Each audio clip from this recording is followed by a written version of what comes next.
नमोऽस्तु सूर्याय सहस्ररश्मये सहस्रशाखान्वितसम्भवात्मने सहस्रयोगोद्भवभावभागिने सहस्रसङ्ख्यायुधधारिणे नमः। मण्डलं दीप्तिङ्कणं विशालं रत्नप्रभं दीर्घमरादिरूपं दारिद्र्यदुःखक्षयकारणं च पुनातु मां तत्सवितुर्वरेण्यं यं मन्दमन्दिरगणैः सुपूजितं रिक्तैस्तुकं भावनमुक्तिकोविदं तं देवदेवं प्रणमामि सूर्यं पुनातु मां तत्सवितुर्वरेण्यं ब्रह्मण्डमं ज्ञानघरं जगम्यं त्रैलोक्यपूज्यं त्रिगुणात्मरूपं समस्ततेजोमयदेयरूपं पुनातु मां तत्सवितुर्वरेण्यं यं मण्डलं गूढमतिप्रबोधं धर्मस्य भित्तिं कुरुते जनानां यत्सावपापक्षयकारणं च पुनातु मां तत्सवितुर्वरेण्यं यं मण्डलं व्याधिविनाशुदक्षं यद्रन्यजुःसामसु सम्प्रगीतं प्रकाशितं येन च भूर्भुवः स्वः पुनातु मां तत्सवितुर्वरेण्यं यं मण्डलं देवविदो वदन्ति ध्यायन्ते यच्चारणसिद्धसन्धा नत्येदिनो योगजुषां च सन्धा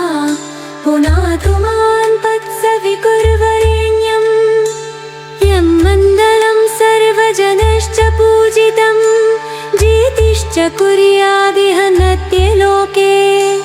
यत्तालकालाद्यमनादिरूपं पुनातु मां तत्सवितुर्वरेण्यं ब्रह्मण्डलं विष्णुचतुर्मुखाख्यं यद्दक्षरं पापहरं जनानां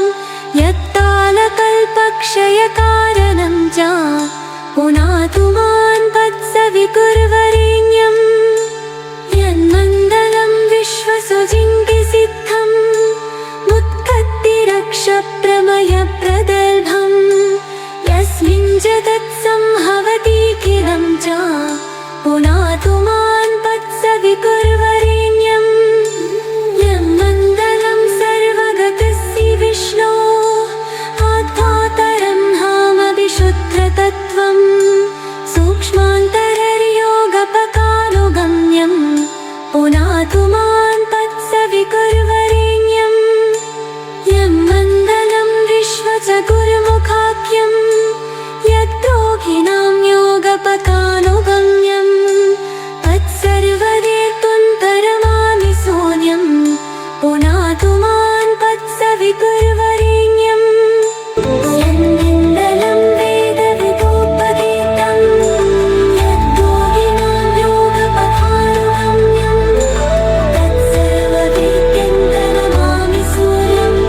पुनातु मां तत्सवितुर्वरेण्यं सूर्यमन्द्रसुस्तोत्रं यः पठेत् सततं गरे सर्वपापविशुद्धात्मा सूर्यलोके मन्यते इति श्वेतविंशोत्तरपुराणे श्रीकृष्णार्जुनसंवादे सूर्यमण्डलस्तोत्रम्